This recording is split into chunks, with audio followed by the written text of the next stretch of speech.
That's the second one. So right after the school committee. All right? Okay.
980 WCAP is a terrific asset for the entire Merrimack Valley and the town of Chelmsford. 980 WCAP is obligated to play news at the top of the hour. We are the emergency broadcast station for the area, so we have to give some news. We're cutting the news short tonight, and they are going to signal me when we are ready. So we are waiting on the newscast to end. Just as soon as it does, we will go live. And again, we thank Chelmsford Telemedia. We thank each and every one of you for coming. And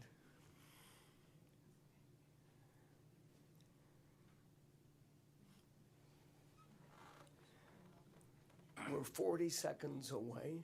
So if you'll excuse me, I am going to speak to our 980 WCAP audience, and then we'll let the festivities begin.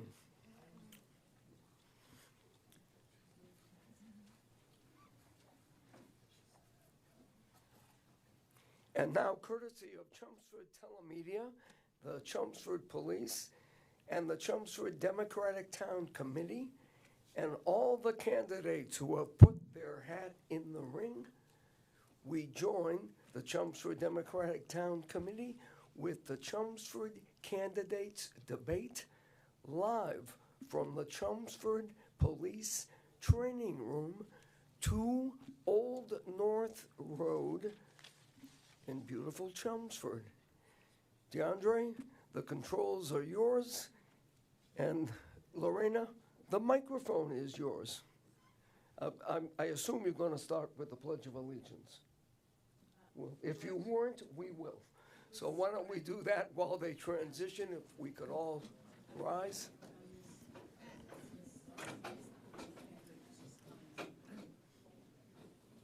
I pledge allegiance to the flag of the United States of America and to the republic for which it stands, one nation, under God, indivisible, with liberty and justice for all. Lorena Betts.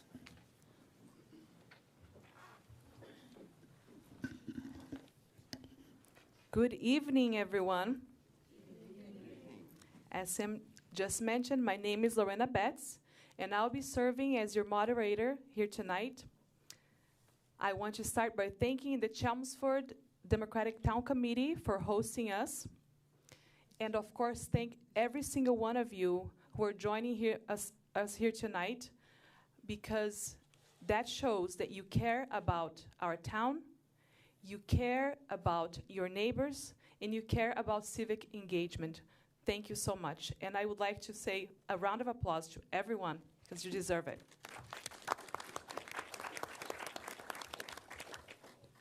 Before we start, I would like to mention a few housekeeping notes. Please silence your phones. If you have questions for the candidates, as I mentioned before, please write them in the index cards being passed around and handed to Lori, right here to my left, or Susan, to your right, or to my right. We will do our best to get to as many questions as possible. Tonight's event is being live streamed and a recording will be available later. Thank you, Chelmsford TV, for making it happen, and WCAP. Tonight we'll hear from candidates running for office in the April 7th annual town election.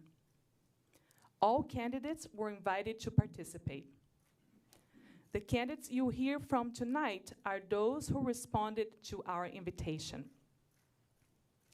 We'll proceed in the following order: contested offices, school committee, then library trustees, uncontested offices, select board, then town moderator. Town meeting representatives will introduce themselves and will have closing remarks. Let me briefly explain the format. For contested offices, candidates will come up and sit at this table, as we see here with our school committee candidates. Each candidate will have 2 minutes to introduce themselves and explain why they are running. After all candidates have spoken, each will have 1 additional follow-up for remarks. We'll then take questions from the audience. When that office session is complete, candidates will then return to their seats. For uncontested offices, each candidate will have 2 minutes to introduce themselves, name the office they are seeking, and share why they are running. We'll then take audience questions. Who will be keeping the time? Kara will be keeping the time, and you should look to her because she'll give you a warning when you have 30 seconds left. We do not want to interrupt anyone, but we do ask that you be mindful of our time.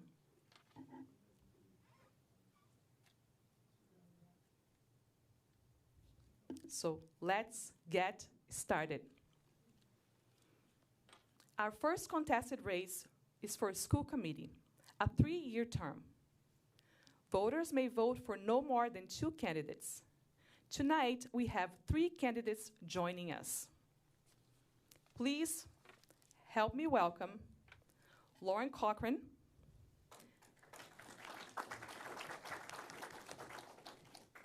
Dennis King, and Susan McCannon. We'll hear the opening statements in the following order as they're seated. Lauren, you may get started. Oh, thank you. Hi, everyone. First of all, thank you to the Democratic Committee for having us here, which is wonderful, and Chelmsford Telemedia, as well as my other people who are running for the school committee. My name is Lauren Cochran. I have been an educator in Chelmsford for 26 years. I ran the theater department for 23 of those years. I currently serve as executive director of the Chelmsford Center for the Arts for the last 3 years. People often say, how can you do both jobs? Well, technically that's supposed to be a part-time job, and I'm also a workaholic. I also was one of the original members of the Chelmsford Diversity, Equity, and Inclusion Committee. I sat on the Chelmsford Telemedia Board as well, and I was also union president for the Chelmsford Public School System during my last tenure. So I feel I've learned an awful lot. One thing I really believe in is democracy, and I believe in giving people a choice to vote.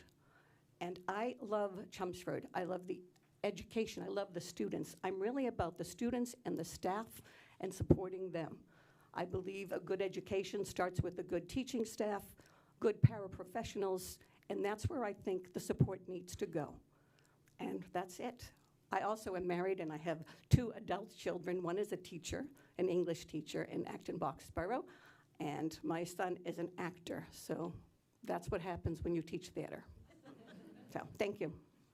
Thank you, Lauren. Thank you. Now, Dennis King. Sure, great. I would just also like to thank the Democratic Town Committee for holding this event tonight. I think it's important to give voters a chance to see what each candidate will bring to the office they're running for. My name is Dennis King. I have served as a member of the Chelmsford School Committee for the last 9 years. As a teacher of over 30 years, a resident of Chelmsford for over 40 years, a Chelmsford High School graduate, and a parent of 3 children who all attended Chelmsford schools, I felt when I first ran for office that I could best serve my community as a member of the Chelmsford School Committee. 9 years later, I feel that I have lived up to that trust that people put in me when they first voted for me and continue to do so in subsequent years. In addition to my work on the school committee, I've also served as a town meeting rep for 9 years, a member of the town's capital committee, and most recently as a member of the Parkett School Building Committee. I am very proud of the many things that have been accomplished by the school committee, working with administrators, teachers, support personnel, and town officials. While many surrounding towns have found themselves struggling with financial difficulties, high staff turnover, program cuts, and fee increases, the Chelmsford schools have been able to improve programming, increase services, upgrade school facilities, and reduce costs. If I were to go through all of the things that have taken place in Chelmsford schools over the last 9 years, nobody else would have any time to talk. So just to highlight a few things, though, in my time on the school committee, we've introduced full-day kindergarten, developed numerous special education programs that have allowed our special education students to stay in district, created and implemented district-wide capital and strategic plans, conducted a school safety audit that led to safety upgrades in all of our school buildings, completed numerous infrastructure projects and partnered with the state to build the first new school building in Chelmsford in over 50 years. Although we've accomplished a lot and so much more than I just listed, I am running again because I believe there's much more that needs to be done to ensure the same level of success for Chelmsford Public Schools for the years to come. And I think if you look around yourself, you look at the news, you look at the papers, online, there are a lot of schools, districts that are financially struggling. Chelmsford schools are not, because of the well-thought-out budget processing and budget oversight that's taken place with the superintendent, his staff, the school committee, and I think we're going to need school committee members to continue to do that if we're going to continue to do that going forward. Several other things. We have a new strategic plan coming out that need to be developed, and we also have the new building, and hopefully talk about the new building as we go forward. So thank you. Thank you. Susan McKinnon. Hi, my name is Susan McKinnon. I am currently a member of the Chelmsford School Committee, and I am seeking re-election for a second term. I've been a Chelmsford resident for over 40 years. I'm married to Neil. My husband is here. We have 4 adult children who all attended the Chelmsford Public Schools, and I now have a grandson in the school. So I certainly have a personal interest in how well our schools do. While my children were students, I was very active in the PTOs, part of the Council of Chelmsford Schools. After I retired, I became a town meeting rep on Precinct 5. I also was one of the founding members of the town's Diversity, Equity, and Inclusion Committee, something I'm very proud of. During my time on the school committee, I was a member of the planning committee for the town's strategic plan, the steering committee, to help the town develop a steering committee. And I thought that was really instrumental in helping me understand that the role that the school committee plays within the greater government of the town. So that was really helpful. I'm also a subcommittee member of the school's strategic plan. We have a 5-year strategic plan, and I meet with other school committee subcommittee members every 6 weeks to talk about the advancement of the strategic plan toward those goals. I hold a bachelor's degree and a master's degree in elementary and special education. I also have a graduate certificate in autism studies. And I had a long teaching career before I retired. I worked in both private and public, special ed and general ed positions. I retired from Chelmsford Public Schools after working here for 16 years. I worked for a year as an early childhood special ed teacher. I also worked as a kindergarten teacher, a first grade teacher, and for one summer, I was an assistant in an ABA program for children with autism. The reason I'm running is because I love education. I mean, I've been involved in education, so I'm 5 years old, a student, then a teacher, then a parent. Time is up. It goes quick. I know, right? All right, that was close. Thank you. Thank you for respecting the time. Thank you to all candidates. All right, now we're moving on to the questions from the audience.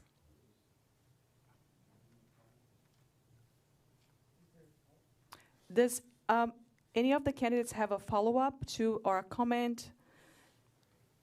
You may take 1 minute. Oh, I also have a master's in education and a bachelor's in music education from UMass Lowell. Thank you. There you go. Just to follow up what Susan was talking about, our strategic plan, this is one of the other reasons I'm running, is that we've been operating on a strategic plan for now 4 years. We're in the 5th year coming up. And this has really guided us in what we've been doing. And if you watch a school committee meeting, you know we're always reviewing it, revising it, updating it to make sure we're doing the right thing.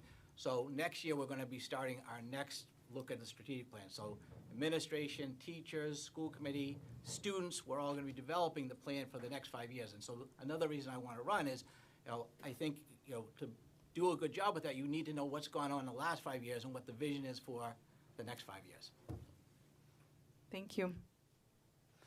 And what I didn't get to finish saying is that I'm running again because during my first term, so much of that was a learning experience. And I feel now in my 3rd term, I've really learned what my role is. Very different from my role as a parent or a teacher. It's a much bigger hat and a bigger perspective.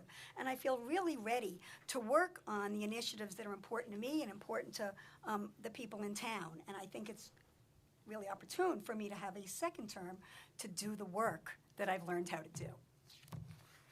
Thank you. Thank you to all the candidates. Okay, so a question from a member of the audience. And that will be for the three of you, and we can start with you, Susan, and move from here to Lauren.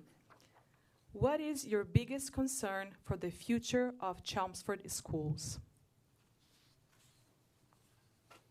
My biggest concern is enrollment and overcrowding. We've seen the projections going out the next 10 years, and we are going to grow our school population by hundreds of students. We're already very crowded at the elementary school level, and if we don't figure out a way to take care of that, one of those ways could be a new middle school, we're going to be in trouble. So I think that is the most pressing right now. It's not necessarily the one closest to my heart, but I think it is the most pressing issue right now. Yeah, I would have to agree. She stole my thunder, right?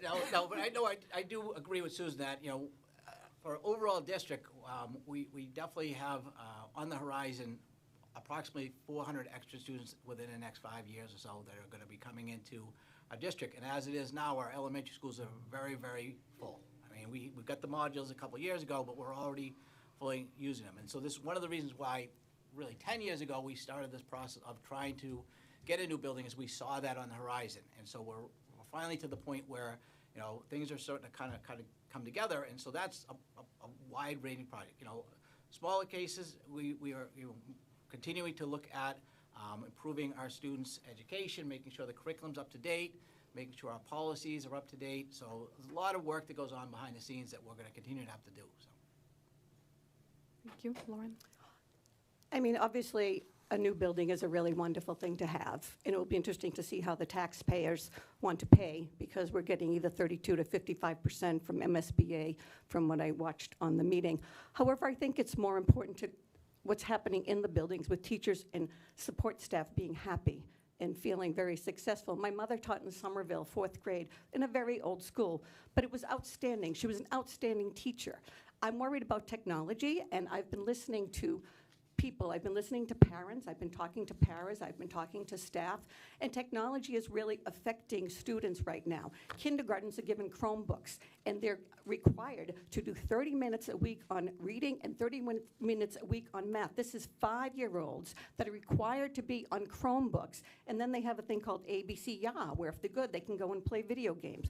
My concern is technology. If you look at Sweden, they're going back to textbooks. After 15 years of technology, they're going back to textbooks. So sure, it's great, and it'll see. However, I don't know what the plan B is if the taxpayers don't pay for the new building, which is a wonderful, nice to have. But I think it's all about the students and the teachers and what's learning. And what is good learning? It's social emotional interaction. It's getting kids off of cell phones so they can interact with people. That's how you learn to become socially, emotionally aware. That's how they become to exceed academically. There's nothing wrong with pen and paper, and I think we have to know at what point do you introduce technology to students. Of course, they need technology. I'm not against STEM or any of that, of course. So I think that's where the conversations need to happen, and we need to talk to teachers and staff and ask their input. Thank you. Was I too close? I'm so sorry. I get very passionate about it. And with that question, do you, any of you have any response, or would you like to respond to or add anything? You have 1 minute. I think the technology issue is really important, and it's really important we look at it. But I also think it's really important that we look at it in a way that our educators are intentional about their use of technology. And I think our educators have a lot of training in how to use it, and there's a lot of oversight into what the students are allowed to do. There's even law that makes sure that the devices they use in school are protected and they're filtered, so they can't access social media during school, and they can't access any website that they want. I think we are doing a good job with being intentional about it, and of course we should look at it. We don't want to harm children in any way, but I don't agree that we should eliminate technology. I would tend to agree. We had, I'm not in an elementary classroom. I know Susan's not anymore, but we actually had, we have different schools come to our meetings and discuss what's going on. And we actually had some teachers and administrators from Southborough Elementary School a couple weeks back. And I asked them a question. I said, what do you think is the degree of technology in classroom? Is it too much? Is it too little? Is it just right? And they said, we are really cognizant of what, students need, both from physical books and also the use of technology. Technology is not going to go away. I was actually attended a professional development last week, and this person was talking about AI and how they're worried about AI taking over classrooms learning. And she talked about when she went to college and the Google and Yahoo and those search engines were just starting to come out, and the professors said, you can't use that. That's not real research. Now imagine today telling somebody you can't look something up on the internet. I mean, technology is here. It's going to develop. We need to make sure students know how to use it properly, that they know how to apply things at upper levels, look for biases, make sure to cite your sources, all that, but it's not something that's going to go away. So I think it has its place. Thank you. Lauren, you also have 1 minute. Thank you. Of course, we have technology. It's here to stay, right? But it's how we use it. It should be a production tool. And I don't know at what point. I have been reading a book called The Digital Delusion, written by a neuroscientist, and they're proving that it's actually making changes to the brain. So it's really going to be interesting to see what comes out in the next 10 years about technology, but I don't think Chelmsford should be a follower. I think we should be a leader when it comes to the use of it. I do know for a fact, I've talked to some paraprofessionals, and kids are going out on Amazon or shopping, and then the teachers can check and see, bring it back, shut it down, but they are finding it. So I don't know, and that's been told to me by teachers and paras, not by, I mean, we can't, of course, but anyway, so it's not that I'm against technology at all. Believe me, I'm on Facebook too many times, and I can find myself, but also it's causing anxiety. I think Facebook and Meta just lost a liability lawsuit for children that committed suicide over too much technology. We have to be aware, we have to be ahead of the game and find out at what age it should start. Use, or what little use it is, but kindergarten, Thank you. Thank you to all the candidates for answering the question and expanding on your views. Next question. Teacher morale is low across the country. And from what I've heard, here in Chelmsford too, they don't feel supported or heard. How will you ensure teachers are given the support they need to do their jobs to the best of their abilities? And Lauren, you can start this time, please. This was an interesting conversation that we had on a talk show recently. Since then, I reached out to the president of the union, and I said, how is teacher morale? She said, it's low.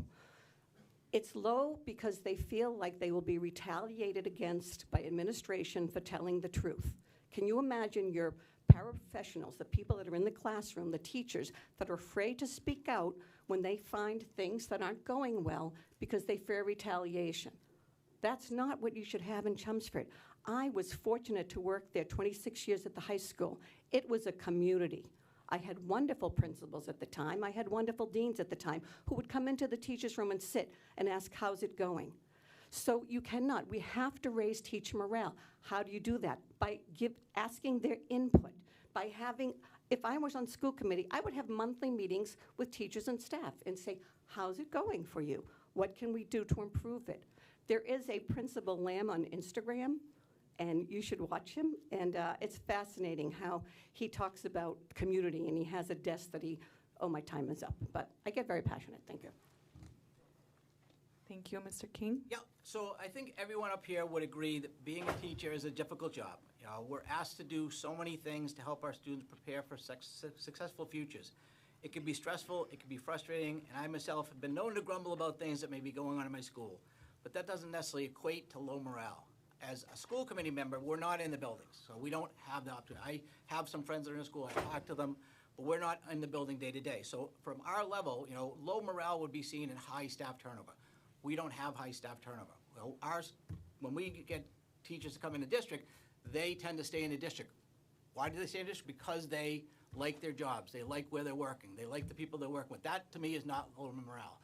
If there were a lot of low morale, a lot of issues going on, as school committee members, we would be getting lots of grievances. A lot of people would be coming to the union saying, hey, this is happening and you have to go to balance it. I talked to Susan the other night. In 3 years, she hasn't sat once in a grievance. So from our perspective, we don't see the high turnover. We don't see the grievances. You may, on occasion, talk to somebody that is having a difficult time or a difficult day, but from our perspective, our staff seems pretty stable. It seems they seem to like their jobs. They stay with their jobs. So Obviously we've got to support our teachers, but we can't go into the buildings every day and talk to every single teacher. We have a different job than that. We have principals that do that. We have administrators that do that. Our job is to oversee what's going on in the district as a whole. Thank you. Susan? It's hard work being a teacher. I certainly know when I was teaching, there were gripes. There were instances that happened that people complained about, and it might seem like momentary morale issues, but they tended to be more issue-based and specific. I think I still have a lot of friends who talk in the schools, and sometimes they do tell me about things they're concerned about. I always go to the superintendent and share that, so as a school committee member, I don't take that lightly. I take those issues very seriously. But as a whole, we just finished teacher negotiations in what seemed like record time. There were not a lot of issues that teachers had that they were coming to us and things they wanted changes. So I don't see it as a morale issue. I see it as an instance by instance issue, and it's a difficult job, so people are going to sometimes feel frustrated. I get that. I hope it's not a big problem. I wish people would tell me if it is. Thank you. And you have 1 minute to respond. Susan, you can start if you have anything else to add. I want to repeat, if there's an issue, I hope people would feel comfortable coming to us and letting us know. Dennis King? Sure, yeah, and right, and we're trying not minimizing. People are going to have day-to-day issues. People are going to have things that they want to get resolved. Again, I live the life of a teacher. I day to day, and there are times things happen, and I just wonder what's going on. But in terms of morale in the district, I don't think that's a major issue at this point. So. Hi. Lauren? I did call the president of the union to discuss this issue recently, and she confirmed there was low teacher morale. Paraprofessionals in particular don't feel as supported as they should be. We are missing a lot of paraprofessionals, and those are the ones that are working with the students individually.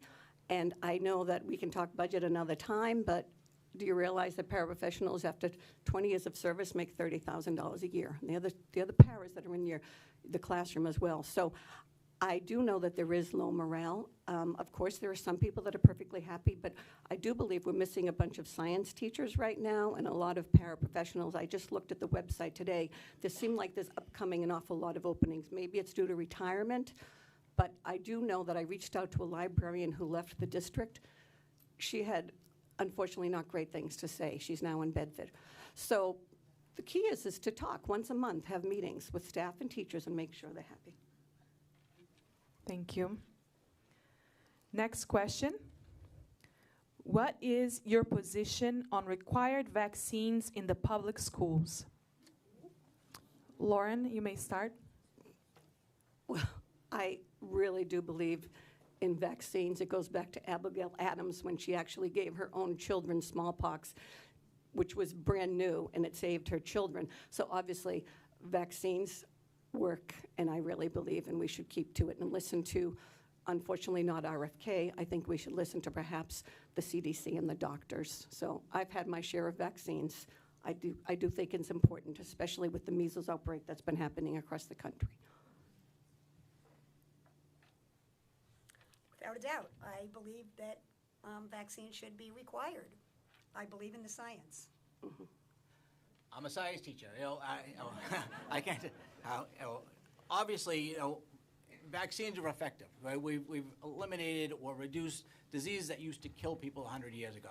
So to say that we shouldn't be vaccinated, we should just let our kids risk their lives and let them risk the lives of their friends and stuff by not having vaccinated, that doesn't make a lot of sense to me. I think, luckily, we live in Massachusetts, and Massachusetts, I think, has the common sense. I think the governor was the one that continued to say that we should have our students vaccinated. And I agree wholeheartedly that that is something that's very important to the health of our students and their families. So. Thank you. And as one member of the audience just reminded me, I will let you start this next question because I've been going to the ends of the, and Mr. King have not had his chance to start. So this will be your, yes, yes, it's okay. That's right, that's kind.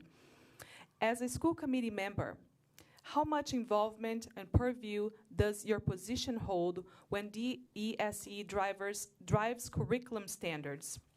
to include reading methods and technology, which is now called digital literacy.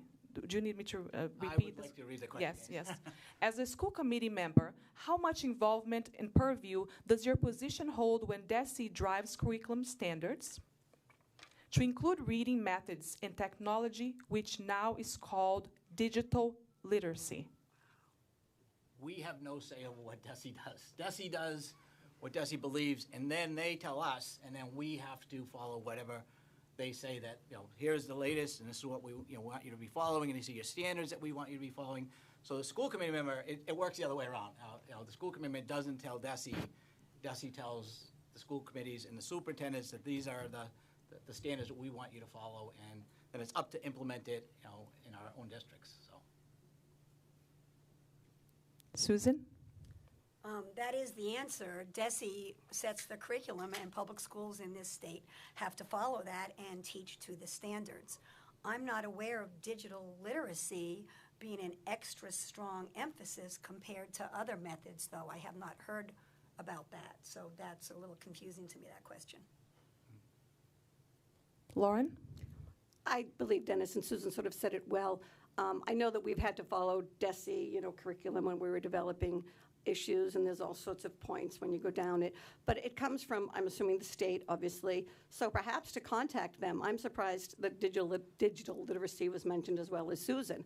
I do think there'll be a pendulum away for it. And I do know that, they're studying it now. So I think there will be. But we do have to follow through and go through their guidelines. Thank you. And I just want to say I'm loving the audience engagement. Your questions are great, so thank you so much. And I'll actually let Dennis start this next one as well, since you didn't get your chance before, and because the audience member asked a direct question to you, and then the next question will be to all of you. So I'll ask the question that is directed to you first. Dennis, can you share your thought on moving special education students out of our district? Sure. That's something that over the last 10 years we've tried to do less of. We do have students that are in out-of-district placements, but our kind of goal is to keep as many of our students in our schools. So in the time that I've been on the committee, we've added programs for autism, behavioral students. We have programs to assist students that have had long-term health problems come back to our schools. So if somebody's been out for a while, we have special programs to help them kind of coordinate their way back into our schools. So we've done a lot to try to make sure that our students are in our schools and be able to be with their peers. And so we've invested a lot of time and money into that. Thank you. Now to all of you, please share your thoughts on McCarthy's planned walkout tomorrow. Lauren, you may start. This is the first I heard it. Is it? What are they walking out for? Does anyone know? I did not know either. I'm so sorry that I'm unaware of it. We just got the email maybe an hour Oh, before. I wasn't on the school committee. It's uncertain what the walkout is supposed to be. Maybe ICE or something related to that. But they're still, the students were just starting to let the administration know that some students were planning a walkout. And so the administration was just letting us know where we were at that program. But literally, it was probably 4:30, 4:45 when we got an email about this. So you wouldn't have gotten the email. No, I wouldn't get the right. email, so I'm sorry. Yeah. And I didn't start the walkout, I promise. As a follow-up, would you like to answer based on the email that you received, what your views are on the walkout? Or do you not have enough information? It's up to you. Well, I hadn't gotten to respond in the first place. It's a very recent development. We know that students are planning something to do with anti-racism and anti-ICE. We know that the principal and the superintendent are very concerned about student safety and certainly support students' right to voice their opinions and be part of civically engaged. That's not at all an attempt to squash that and all, but there is a lot of concern about students exiting the building where their safety can no longer be guaranteed. So that's all we really know right now. Okay, thank you.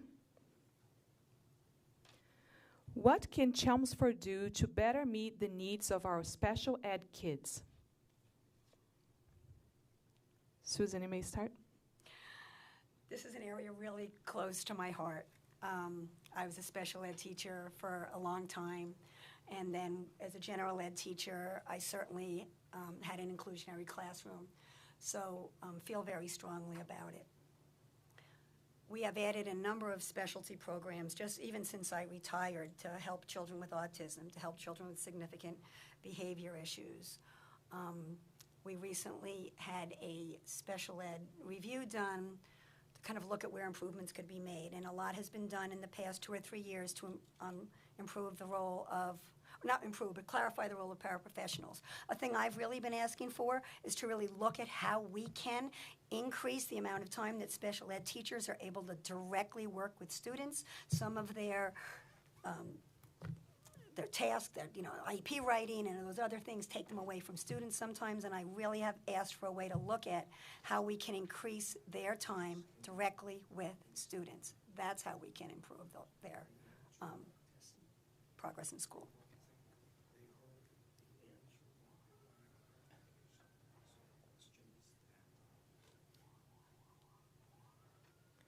Thank you. I will, this will be the last question because we do have other candidates. Did everyone go through, because I got distracted with two people coming. Okay, thank you. Please continue. Yep, Thank you, and I apologize. So, we already talked about the programming of that. And on top of that, too, I think it's important to help the parents with the whole special ed process. I mean, I have a daughter with special needs, went through the Chelmsford schools myself. One of the things that I was involved in early on in being a school committee is trying to help restart the Special Education Parent Advisory Council, CPAC, which is something that's dictated by the state that each school district should have a CPAC. So along with my fellow committee member, Donna Newcomb, we both helped kind of get that group going again, helping them set up their bylaws, establishing their first board, new board. Because the parents need help too. It's a tough process, tough being a parent of a special needs child, and navigating that whole process. So that's one thing that I've been involved with for my whole life. But in terms of making sure the parents have the information they need as well. So. Thank you, Lauren. Yes, I can add on to that. Paraprofessionals and ABAs are in the room with students and they deal with them directly. And if you only pay paraprofessionals less than what other towns pay, you're not going to attract the paraprofessionals. I also believe in giving them professional development. I think the ABAs and the BCBAs and the paraprofessionals who work with the students need to have continuous training, because they're dealing with all sorts of degrees of special education. You've got nonverbal autism, you've got different levels.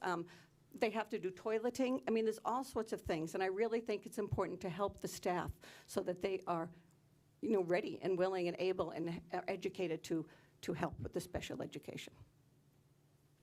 Thank you. And as I was mentioning, this will be our last question, but I do have a lot of very good questions here. And when the candidates do their closing, I encourage you to share your contact information. You can follow up and clarify. This is the beauty of democracy. It can keep, communicating, asking your questions so you can make your decision for April 7th.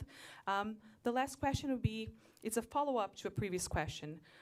Do you all feel that the school committee has nothing to say about what DESE directs you to do?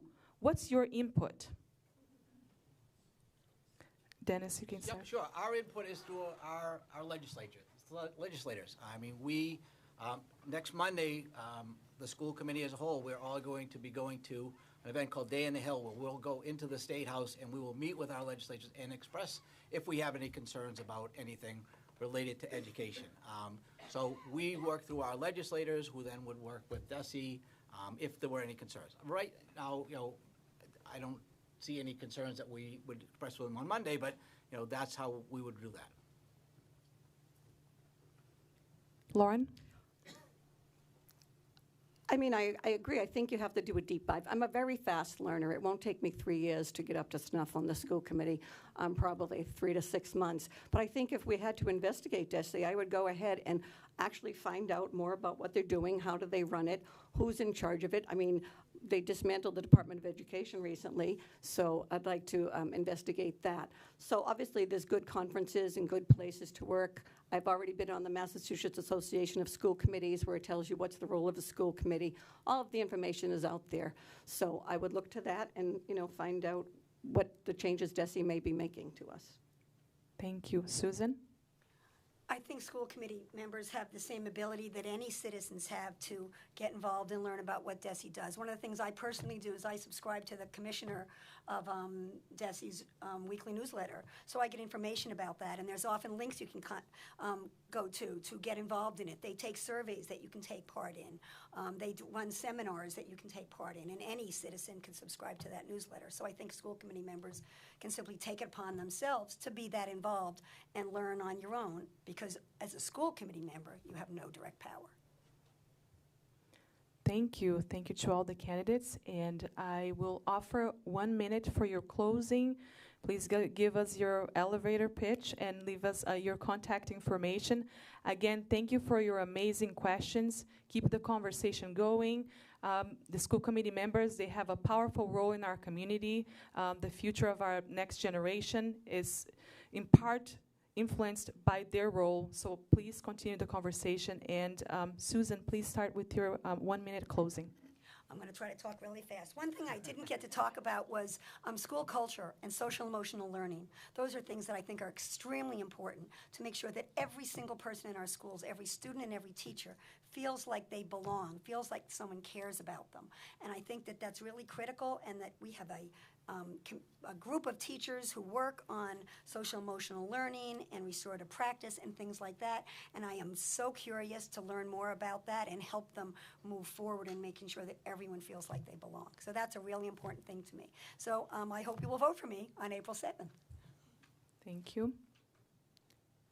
King, Mr. King? Sure. Once again, thank you to the Democratic Town Committee for holding this event. Hopefully people watching tonight, either here in the audience or on cable, have a better idea of where we stand in terms of our knowledge about what's going on in the school committee, our commitment to serving on the school committee, understanding what the role of school committee members are. As I said before, I think we're at a crucial point in Chelmsford Public Schools. There's a lot of things that we need to be accomplished over the next few years, and I think I have the experience and the knowledge to be able to do that effectively. I think I've demonstrated my commitment to the success of the Chelmsford schools, my willingness to do the hard work that is required to be an effective school committee member. I understand my role as a committee member. I have no hidden agendas, and I'm not looking to push. I appreciate that being on a school committee is about working as a team that includes other school committee members, administrators, teachers, support staff, parents, and students. I've been honored that you've entrusted me with the responsibility of being a part of that team for the past 9 years, and I would appreciate you giving me the opportunity to continue to do so by casting one of your votes for me on April 7th. Thank you. Lauren? Yes, my name is Lauren Cochran. As an engaged community member and retired teacher in the Chelmsford Public Schools, I care deeply about the education of all students in Chelmsford. I do believe in supporting students, teachers, and staff. I want to ensure that the Chelmsford Public Schools becomes a leader in academic excellence. I think we need to look at all the changes that are happening around us and in the country. I will always have open communication and transparency. I would love you all to send me emails, post on Facebook, message me, because I believe in open communication to make the system even stronger than it has been. So I look forward to your vote on April 7th, and if you want to get in touch with me, I'm always open. Thank you. Thank you, and let's give a round of applause to our candidates. Thank you. It is a beautiful thing to see our community members stepping up to run for office. It is not an easy feat. It takes time, commitment. Thank you so much. Thank you to all our candidates. And, Thank you, everybody. As you move back to your seats, we'll be calling our next candidates, trustees for the public library. Our next contested race is for trustees of the public library, a 3-year term. Voters may vote for no more than 3 candidates. Tonight, we have 2 candidates participating. Please welcome to the table Sean Thibodeau and Adam Schertzer. Thank you. And we have two other candidates that were unable to be here, Joshua Wimble and Kevin Hamilton.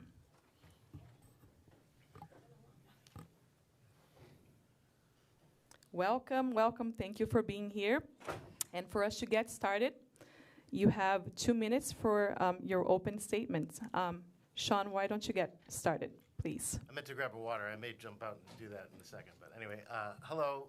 I want to thank the Chelmsford Democratic Committee for hosting this debate. My name is Sean Thibodeau, and I am a lifelong library lover. Thank you. Wow, look at that service. I'm originally from Lowell. I developed a love of libraries going to the Pollard, downtown Lowell. My mother worked in Chelmsford, so I came to the Chelmsford Library quite a bit. I have a master's in library science, and I've worked in libraries for 15 years. And recently moved to Chelmsford, excuse me. Moved to Chelmsford about 1.5 years ago with my wife and 3 children, and wanted to get engaged with the community, and thought that my skills and background would be best served by serving on the Library Trustees Board. And so I'm grateful for this opportunity, and I really appreciated hearing the debate for the school committee. There are a great number of people that are committed to the educational system in Chelmsford, and I think the library is a critical component of that. So thank you very much. Thank you. Adam? Yeah, I want to second that. Thank the Democratic Committee for having us here, and thank all of you for showing up. When I pulled into the parking lot and couldn't find parking, I was like, wow, it's a great turnout here. So it's great to see that. My name is Adam Schertzer. I've been a resident of Chelmsford for about 15 years now. Live here with my wife and 2 kids. I have a daughter who's 16 at the high school and a son who's 13 at McCarthy Middle School.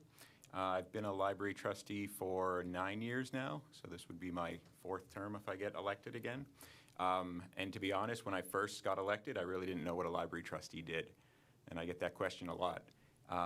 But over the years, it's been great to work with the other trustees in supporting the director of the library, supporting the programs, making sure that the library has enough funding to do what it wants to do, and just seeing the library grow and be a welcoming place for the community of Chelmsford. So I'd like to continue that for another 3 years. Thank you. And I do like to offer an extra minute if you'd like, you can take an extra moment. Sure. Libraries are a critical component of democratic society. As a professor of mine once said, it's a clean, classless place where everyone is welcome. And I think that's really important to say these days. I didn't get specific about my experience. I worked for 15 years as a coordinator of community planning at the Pollard, and then I was the assistant director at the Dracut Library. And I recently took a job for the town of Westford, not in libraries. I thought I'd turn the page, but here I am. I can't get quite out. So, yeah, thank you. Thank you. And it sounds like you guys were very clear because I don't see any questions. Oh, sorry. I apologize. I apologize. Thank you. Oh, my goodness. Thank you for Warren always That's all right. I feel like warning me. I Thank said you. everything the first time. Yeah, the library's a great place. When we first moved here 15 years ago, my kids were a lot younger, and I think a lot of people new to the town with kids start going to the library, and that's where you start building connections with other families, other people in the community. So it's a great place, and I'm glad to be a part of it. Thank you. Let's give a round of applause for our candidates. And there is a question being written right now, so wait a little while. All right. And for those who are watching at home, I don't know if you can see, but we do have a full room here. And I just am so proud of how engaged our town is. Okay, so our question is, what is your position on book bans? Book ban's bad. All right. Go ahead, Sean, you can start. Censorship is a real problem. I think that it's been recently, there's been a lot of ideological work to try to ban books, but it's not a new phenomenon. People have been trying to ban books and use censorship for particular ideologies for a long time. I feel passionately about protecting the right to read. I think that discretion is involved sometimes with the selection of the book from both the perspective of the library professional. And, you know, I think that the library's there, an open, unending, free place that needs to exist. And as long as the material is not hateful or discriminatory, it should not be banned. Thank you. Our next candidate. Yeah, I pretty much second what Sean said there. And in the time I've been at the library, there have been times where, you know, there's a process that people can bring that up to the library if they do, you know, think a book shouldn't be there. And that's something that comes before us at our meeting that we discuss and talk about. So it's good that there is that process in place. You know, people do have the right to complain or bring that up if they want to, but I don't think that, like, you know, unless there's some really, really hateful material or something like that, that the library should ban any books. Thank you. Our next question from the audience. I've heard of people who may need social and emotional support and seek that help at the library. How does or should the library support this? Kevin? Adam, I'm sorry. Kevin. Adam, please. So in Chelmsford, you know, at least since I've been living here, we don't really have like a community center or like an outreach center. So I find that the library serves as that. You know, we work with all the different departments in town. So if someone does come to the library and needs some type of support, you know, we have access to the other departments that might be able to support them that way. But the library is a good place to start to reach out to those different departments. Thank you. Sean? It was I'm sorry. How the library It's okay. supports people who feel isolated, sort of? Yeah, who may seek support with social and emotional issues? Sure. Thank you for the question. It's a fascinating thing. I think the library has a really broad mandate to support informational needs and to be a community connector in general. And so, you know, where there are people, there's society. And so I do think, I know from past experience being on the ref desk that there are certainly people that maybe their only conversation that they have in a given day is with library staff, and they maybe sometimes tend to linger. And so, you know, they're as welcome as anybody, and they're getting a need met that is not going to get met otherwise, and it's critically important. So I think, you know, paying attention to the needs of the community, and I think, you know, initiatives like the recent strategic plan to connect and engage, and the One Book Chelmsford are great opportunities for people to join one another in a single discussion about stuff and get to know their neighbors and get those needs met.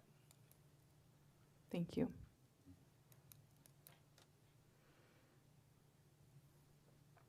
How can libraries best compete with stay-at-home or social media connections?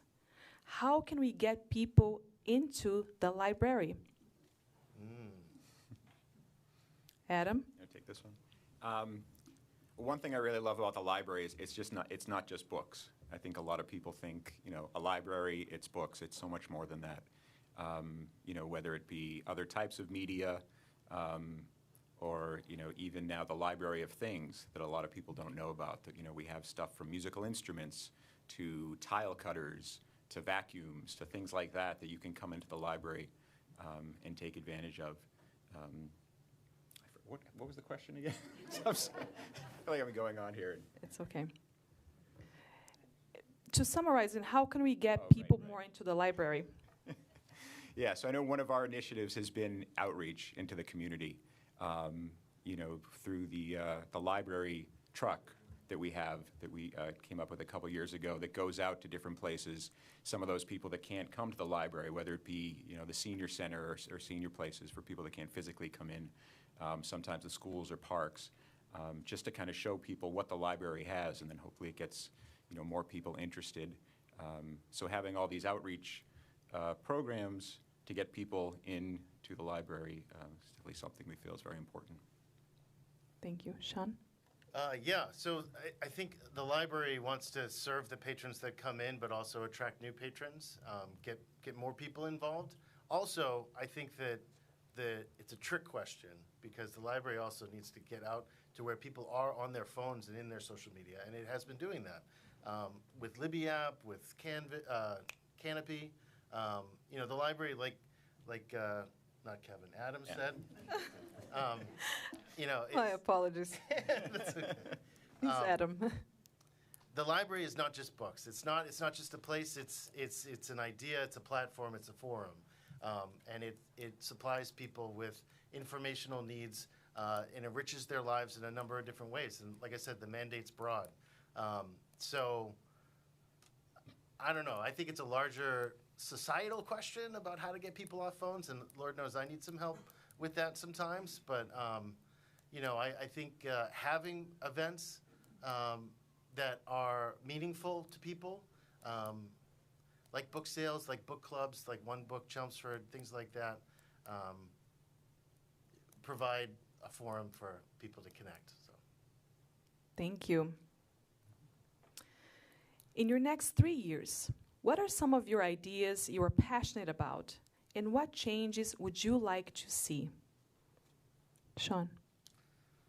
Well, I'm passionate about protecting the freedom to read. I'm passionate about making sure that we're providing access to folks that are either new to the community or even new to the country, especially non-native English speakers and people that have, people who might be unhoused.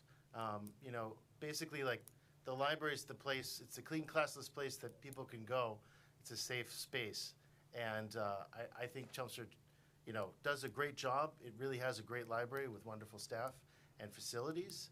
And I just want to support them as they go. And I think they do a really good job, the staff especially, in understanding what is of interest of the community and in really getting people engaged. The number of friends that are that are involved with the Friends of the Library speaks to that. I can say a lot of area communities are jealous of that. So you have a great thing here in Chelmsford, and I just would want to help that grow.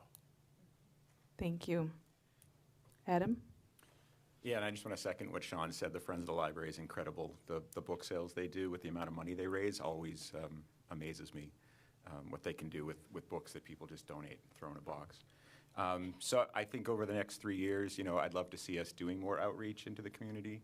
Kind of going back to the previous question of getting more people to come in that maybe aren't taking advantage of the library and their services, whether that's people that either don't know about all the stuff we have to offer, so doing a better job of letting people know what we have, or also reaching out to people that maybe English isn't their first language, so having different programs for people like that in our community and how the library can better serve them. Thank you. And with that, I don't think we have any other questions from the audience. I would like to offer you 1 minute for your closing, and if you'd like to share any form of contact that people can reach you at.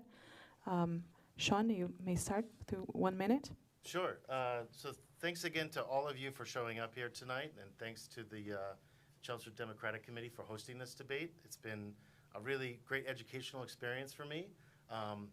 I neglected to say in my opening statement that I live right around the corner from the McKay branch, and I love it.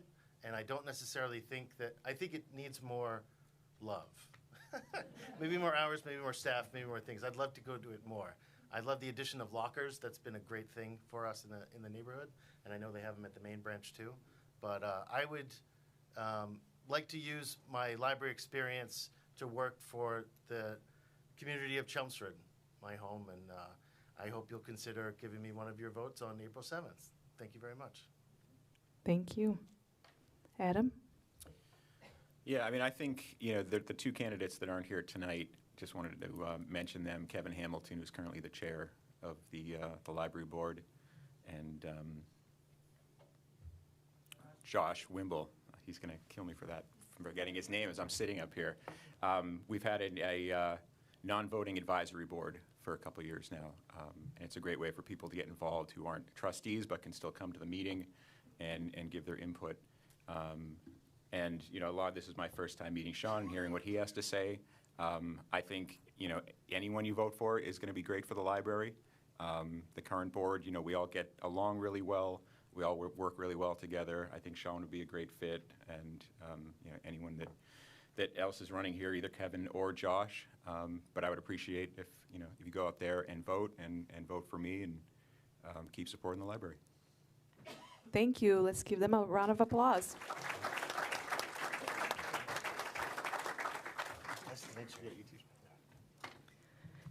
Now we're moving on to the uncontested offices.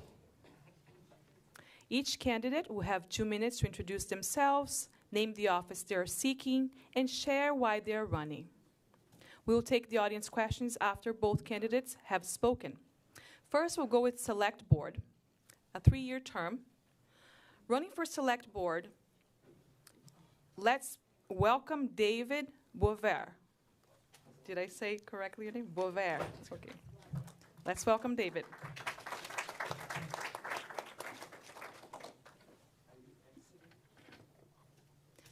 David, why don't you introduce yourself? You have 2 minutes. Yes, please. Thank you. Thanks a lot for the Democratic Committee for inviting me here today. Obviously, I'm new in a role of government. I've been living in Chelmsford for 35 plus years. Probably most of you don't know me because I was working a lot. I just retired in January. I was a director of global engineering for Honeywell. So I had an immense role. It's 7 days a week. I had 100 employees across a bunch of, countries that I worked with. In town here, I've been married for a long time to Laurie over there, so say hi. She brought the candies. I know she brought the candies, so there's some down there. So anyway, and I have 2 children who've grown up pretty much exclusively in Chelmsford. So I know the school system. I know the folks that have been here. I, in fact, played hockey with a lot of the folks in Chelmsford for years and years until my knees decided that they were done. So my wife and I, over the years, thought we may move at some point, but it was so great in Chelmsford that we decided to stay. Now, after retiring, obviously I wanted to do something different. And so I really thought that, a good thing to do is to go back and do more for the community. My wife is doing quite a bit right now to assist the community. A little bit about my background. I am a licensed aircraft mechanic. I'm also an engineer. I graduated from UMass Lowell, and I also have a master's from Tufts University. So I worked 31 years at Honeywell, and that was a really exciting experience working with a large corporation.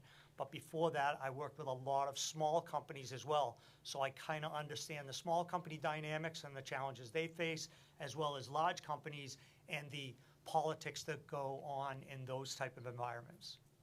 Okay? Thank you. Let's give him a round of applause. I would also like to welcome our candidate for Town Moderator, Lawrence McDonald. Please come to the front, Lawrence.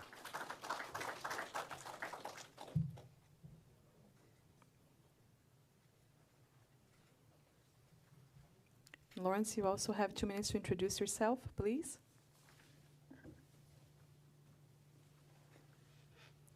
Thank you. I'll try to be uncharacteristically brief. I'm Lawrence McDonald, candidate for Town Moderator. My wife and I have lived in Chelmsford for the last 26 years. We raised our children here, and Chelmsford truly is our home.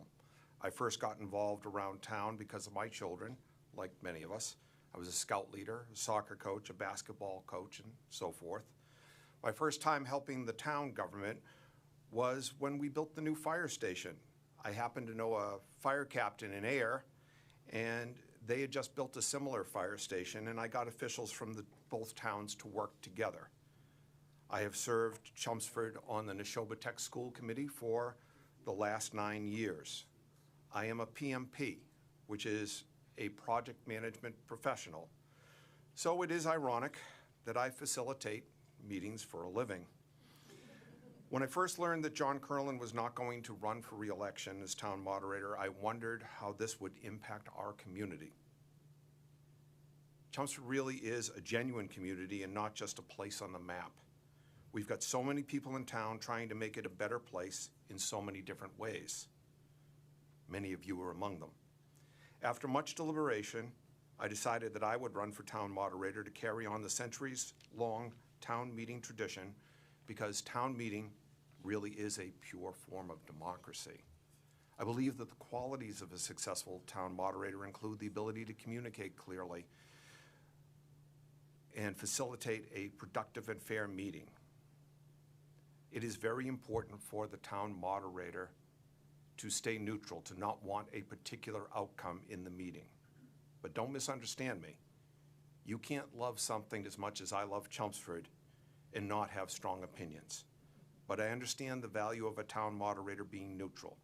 If elected, I will be actually the only voter who can't go to that microphone and tell you what's on my mind.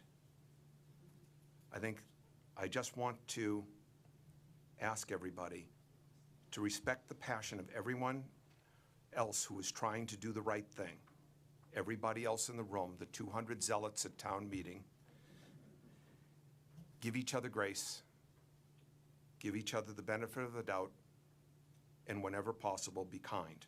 I'll do my best to keep town meeting moving forward, productive and civil. I'm Lawrence McDonald, and I would appreciate your vote on Tuesday, April 7th, 2026. Thank you. Thank you. Before we move forward, I would like to ask if there are any other candidates present that would like to speak. Sam will have a brief moment, and if you are a candidate, you'd like to come to the front, you have some time, and Sam will have a brief announcement, and you guys will have your extra 1 minute to speak if you'd like. Yes, we interrupt the important business once again. 980 WCAP is one of only 3 independent, full-time, 24-hour, full-power radio stations left in Massachusetts. And the FCC, such as it is, requires that every hour within a 10-minute window, which we're on, we need to identify ourselves for people that are searching the dial. By the way, we had 2 questions from listeners, and they were very good questions. I thank them. So first, you are tuned to 980 WCAP, Lowell, Massachusetts. Our engineer tonight, DeAndre, thank you very much, DeAndre. Keep on going. Forget about the commercials. We're going to continue the debate. We're live from the Chelmsford Police Training Room. And for those of you who want to see as well as hear, we are simulcasting on Chelmsford Telemedia. Go to their website, chelmsfordtelemedia.com. It will direct you to the live stream.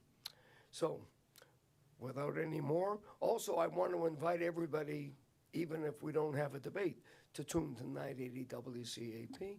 We'll be presenting all of the Chelmsford candidates between now and Election Day. And now, Lorena Betts. Thank you, Sam. And I'd like to offer you an extra minute if there's anything you'd like to add, David. Thank you, Lorena. The only thing I would say is, I had a lot of experience in project management as well, so I understand the challenges of that. But also, I wanted to step up for the community. I really wanted to help out. I've been living here 35 years. It was time to jump in, and I hope you'll vote for me. I appreciate the opportunity to serve the community for the next 3 years. Thank you. Thank you. Lawrence? Thank you, Lorena. The only thing I'd like to add is, in summary, that if you think about it, your town moderator is not the quarterback. Your town moderator is simply the referee. And of course, everybody loves the referee. But and I will run as fair and productive and as expeditious a meeting as I possibly can. And I say as I possibly can because I want to make sure everyone is heard appropriately. Thank you so much. Thank you. And we do have one question from the audience for our select board candidate. Every year since 2019, the Chelmsford Select Board proclaims June to be Pride Month in Chelmsford. a proclamation is issued showing support for the many people in our LGBTQ+ community. In 2019, pride flags flew on the Center for the Arts and the Senior Center. They did not replace or in any way fail to show deference to the American flag. In 2020, the Select Board issued a policy that only government flags could fly on government buildings. Since then, the Supreme Court has ruled that towns do have free speech. They are welcome to develop policies around the flying of celebratory flags on or near any government building that specifically wants to fly them. Boston, Somerville, Williamsburg, Worcester, and Westwood are a few of the local government entities that drafted policies that allow for the flying of pride flags and other appropriate celebratory flags on government buildings that wish to fly them in June. Would you support the drafting of a policy that would allow the Chelmsford government buildings that want to fly pride flags in June to fly them? Why or why not? I don't personally have a problem with the flags being flown. I don't know what the reason is that the Select Board had previously in 2019. So I think it's going to be important to figure out why they were taken down versus why they're not put up now, before I can say anything further on that. Thank you. No more questions from the audience? Okay, thank you, candidates. You may return to your seats.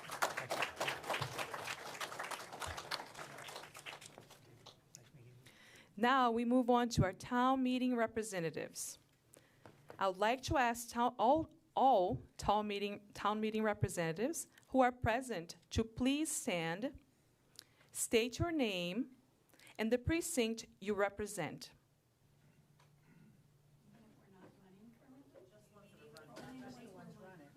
Yes, the ones that are running.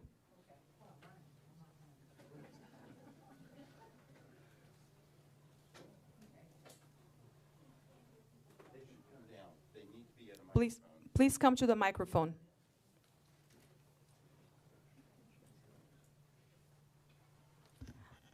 My name's Rebecca Gore. I'm running for town meeting rep in precinct 11. So I would appreciate your support and your vote if you live in precinct 11. My name is Michael Carrigan. I'm running for town meeting representative for precinct 9. I'd appreciate your vote on April 7th. I will represent you, the voters, the most important part of town meeting. Thank you. I guess I'm back. I'm Dave Bovair. I'm running also for the precinct 4 rep for the town of Chelmsford. Okay, thank you. Appreciate the vote. Good evening, everyone. Aaron Cunningham, currently a member of the Select Board, going into my second year, so I look forward to working with Dave and John in his position, who will be joining the board as well. I am rerunning this year as a precinct 9. I think it changed, and now I remember. Precinct 9 town meeting rep, and I would appreciate your vote on Tuesday, November 7th, get reelected. Thank you. April, what did I say? April 7th. Hi, I'm still Sam Polton, and I'm on the ballot for a town meeting rep, precinct 4, the unexpired 2-year term. So if you're in one of the best neighborhoods in town, precinct 4, I'd appreciate one of your votes. You have to look hard to find us. Thank you. And with that, we have reached the end of tonight's debate. I want to sincerely thank all the candidates for stepping up to serve the town of Chelmsford. Running for office takes courage, time, and dedication, and our community is better for it. Thank you to the Chelmsford Democratic Town Committee for hosting, and thank you all for coming tonight.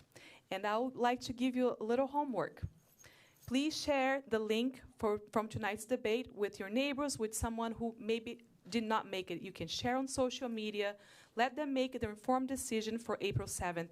And remind everyone to use their voices, and please use your voice on April 7th and vote. Thank you so much.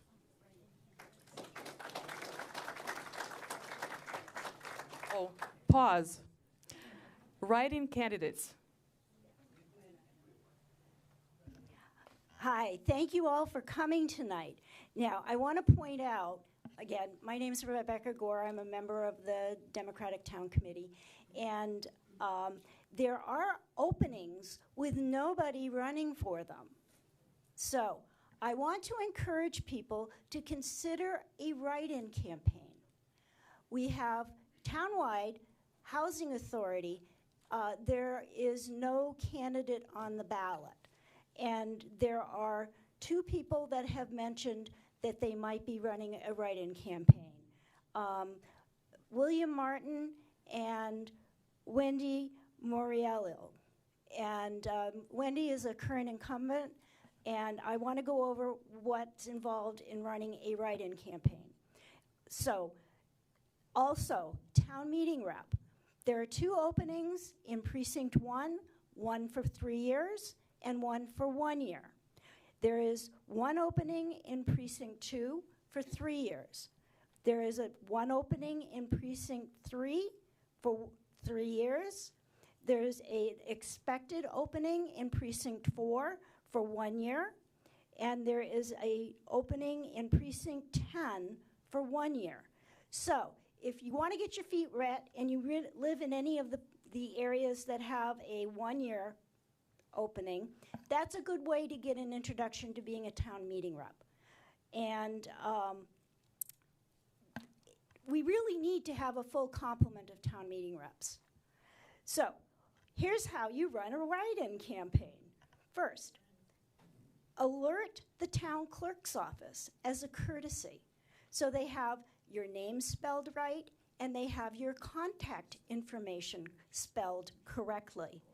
That way they know to look for your write-in votes and have an easy way to contact you if you get elected. Because you don't need very many votes to get elected. I know people who've been elected with 2 write-in votes. So it's the top, if several people are writing in names, then the person who gets the most vote gets elected. But it doesn't take very many. But so you get your friends, your family that are, of course, registered voters in the correct precinct, and you have them write your name in on the ballot. And you can vote for yourself. You do count. So if you get the most votes, you win. And like I said, you don't have to get very many votes. But I would encourage you to try to get at least 10, because openings happen all the time. People move out of town. They have to resign for various sundry reasons. So if you get 10 votes, you can be appointed for a 1-year term if there's a vacancy. And again, the person who got the most write-in votes gets to be appointed ahead of a person who didn't get enough. So it's always good to make sure you have plenty of people writing you in. So with that, I would encourage everybody to participate in our democracy and support the town of Chelmsford. So when somebody wants to write a person's name for write-in, they write the person's name and the residence, or just the person's name? Okay, the question was, do you have to write the person's name and their residence? Residence on town website. Okay, so it's a good idea if you write the person's name in, the residence helps to identify that person. And fill in the blank. And make sure, and it is pointed out that you need to fill in the blank oval to actually vote for the person you write in. Okay?